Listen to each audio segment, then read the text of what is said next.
CAA देश का कानून है, इसका नोटिफिकेशन निश्चित रूप से हो जाएगा। चुनाव से पहले ही सीएए को अमल में आना है, इसमें किसी को कंफ्यूजन नहीं रखना है। ये बयान देश के गृह मंत्री अमित शाह की तरफ से आने के बाद सीएए को लेकर देश में एक बार फिर से चर्चा चल निकली है।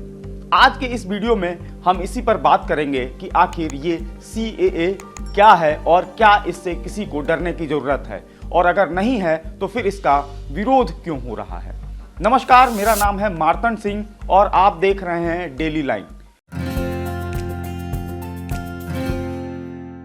तो सबसे पहले बात करते हैं कि आखिर क्या है ये सीएए। तो सीएए की बात करें तो सीएए का full form citizenship amendment act यानी नागरिकता संशोधन अधिनियम है।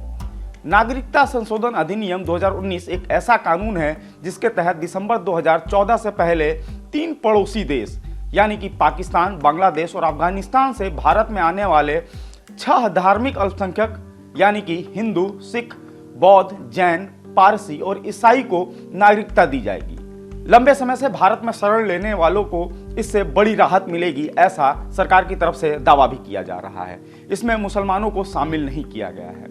इसी के चलते इसका कुछ लोग विरोध कर रहे हैं। आपको बता दें कि सीएए को संसद में 11 दिसंबर 2019 को पारित किया गया था।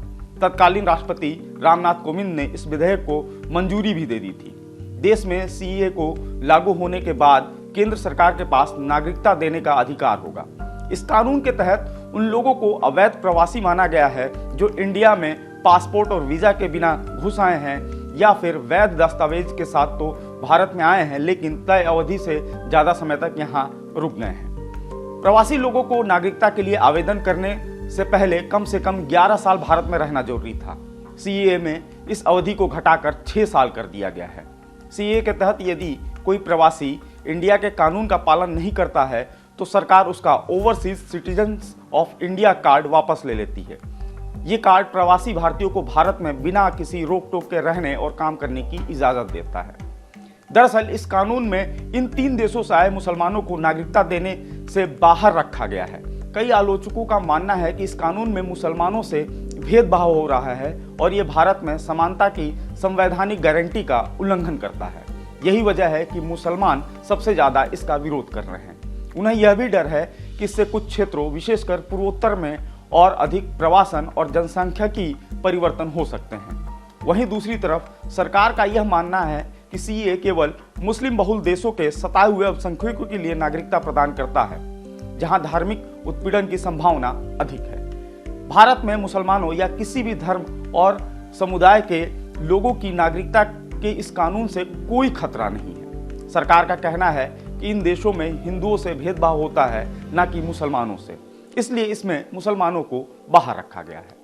गृह मंत्री अमित शाह ने भी कहा है कि हमारे मुसलमान भाइयों को गुमराह किया जा रहा है, उन्हें भड़काया जा रहा है। सीएए केवल उन लोगों को नागरिकता देने के लिए है जो पाकिस्तान, अफगानिस्तान और बांग्लादेश में उत्पीड़न का सामना करने के बाद यहाँ आए हैं। उन्होंने कहा है कि सीएए से किसी को डरने की जरूरत नहीं है। इसे लागू होने से किसी की भी नागरिकता छीनी नहीं जाएगी। पूर्वोत्तर में भी कई जगह इस कानून को लेकर विरोध देखने को मिला, खासतौर पे असम और पश्चिम बंगाल में। पूर्वोत्तर के कुछ संगठनों का मानना है कि इस कानून से बिना दस्तावेज वाले हिंदू प्रवासियों को नागरिकता मिलेगी, जिससे उनकी जनसांख्यिकी बदल सकती है और संभावित रूप से उनके राजनीतिक अधिकारों, संस्कृति और भूमि अधिकारों पर इसका असर पड़ सकता है। अब सवाल उठता है कि नागरिकता के लिए आवेदन कैसे होगा, तो इसका जवाब है सीएए के तहत नागरिकता पाने का आवेदन ऑनलाइन ही होगा। इसे लेकर एक ऑनलाइन पोर्टल भी तैयार किया गया है। आवेदकों को नागरिकता पाने के लिए अपना वह साल बताना होगा जब वो भारत में आए थे। आवेदक से किसी तरह का कोई दस्तावेज नहीं मांगा जाएगा। नागरिकता से जुड़े जितने भी मामले लंबित हैं उन सबको ऑनलाइन ट्रांसफर कर दिया जाएगा। आवेदन करने के बाद गृह मंत्रालय आवेदन की जांच करेगा और आवेदक को नागरिकता दी जाएगी। आज के इस वीडियो में फिलहाल इतना ही। आपको ये वीडियो कैसा लगा ये कमेंट सेक्शन में जाकर जरूर बताएं और फॉलो करते रहें हमारे डिजिटल प्लेटफॉर्म डेली लाइन को।